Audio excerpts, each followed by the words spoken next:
Jewish Meditation Series, Lesson 10, Strange Fire, Part 2 of 2. Most folks pursuing a spiritual path encounter the predicament of strange fire, defined as taking pleasure from something that violates one's own moral code. It often refers to illicit sexual arousal, but it also includes other things like taking pleasure from someone else's shame or enjoying the ego inflation evoked by flattery. The problem arises because our pleasure center and our moral center occupy different layers of the brain. The more inner the brain layer, the more primitive and instinctive its functions, and the more rapid its responses. Our pleasure center occupies the midbrain, called the limbic system, while our moral sensibilities emerge from the neocortex, the brain's outermost layer. Consequently, when a stimulus occurs, the midbrain takes the lead, since its reflexes are instantaneous. A craving shoots through the nerve net in literally a millisecond, and there we are, engulfed by strange fire. The neocortex, our thinking brain's job, is to analyze the signals coming in and decide what to do. But that's a much slower process. It takes hundreds of milliseconds, and in brain time, that's as slow as molasses.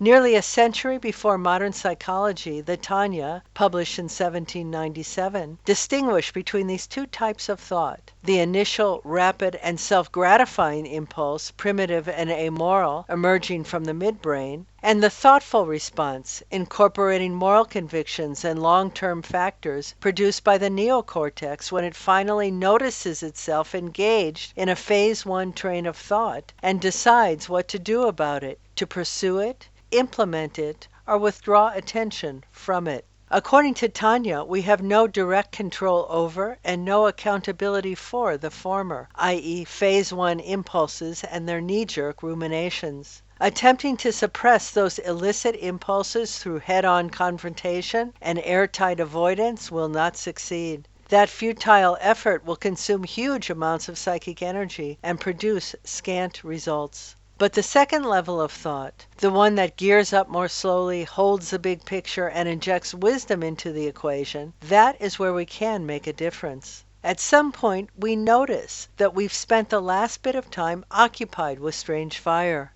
At that point, we make a choice. Do we continue to indulge these fantasies, or do we direct our attention elsewhere? From that point on, the matter is in our hands, and that is where meditation makes a difference. The average man on the street doesn't really distinguish between the two, since, for him, they are habitually linked. A stimulus triggers an impulse which engages the cortex, and together they act to discharge the urge. When these two layers of thought are enmeshed, we don't even know there's a decision to be made. We identify as much with the urge as we do with the self that implements it. The eye sees, the heart desires, and the body commits the deed. Meditation pries open some breathing space between these two layers of thought. A distraction occurs, and our reflex is to satisfy it. But milliseconds later, because in meditation we're paying attention, we remember, hey, I'm meditating. I can't do that now. I can't even think about it. It will have to wait till I finish my session, and in the meantime I'm ignoring you and returning to focus.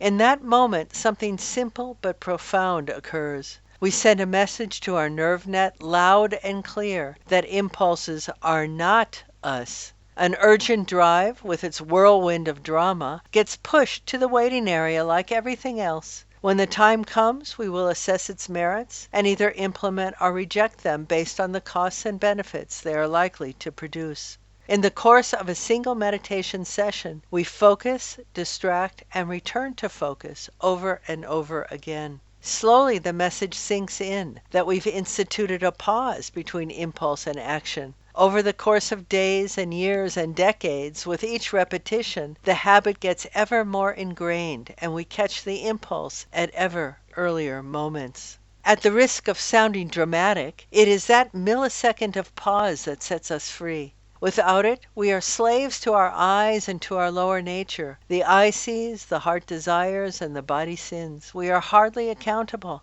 But with that space, we can govern our actions and sustain our commitments, or at least begin to grow in that direction.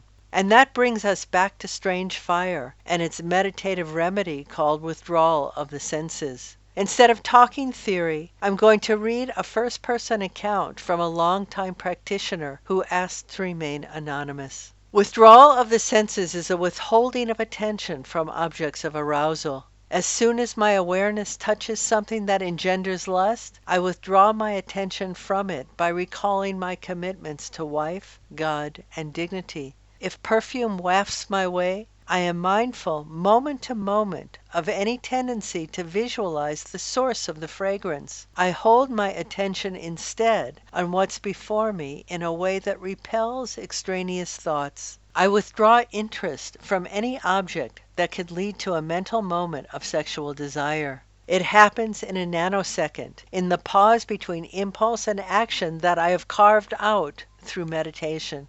Withdrawal of the senses is not about suppression, but rather commitment. I want to be a seer of souls. I do not want to turn people into objects even behind their backs. I do not want to betray my marriage even in thought. I am committed to these things, which are actually greater satisfactions than the pleasure I forgo in order to stay faithful to them. It seems like a sacrifice, but really it's not. I've practiced withdrawal of the senses for many years, and it gets easier over time. I am still challenged by strange fire, but I don't get entangled by it anymore. It's taken a lot of work, a lot of persistence, and a lot of meditation to clear my head. I've stumbled lots, but I just returned to the practice of keeping my thoughts in wholesome places. I need to add, however, that I do a lot of counseling in this area now, and I see that there are folks who are literally addicted to strange fire. When that is the case, they will probably need to supplement their meditation, at least for a time, with other tools such as therapy or 12-step programs. In summary, both science and Torah identify two layers of thought: the reflex,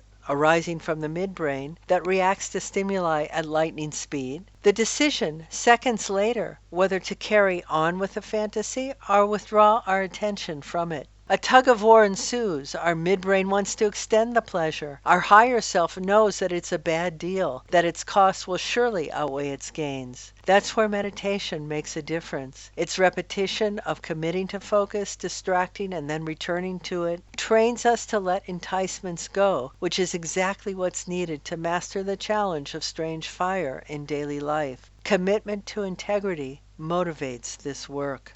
Between stimulus and response, there is a space. In that space is our power to choose our response. In our response lies our growth and our freedom. Viktor Frankl.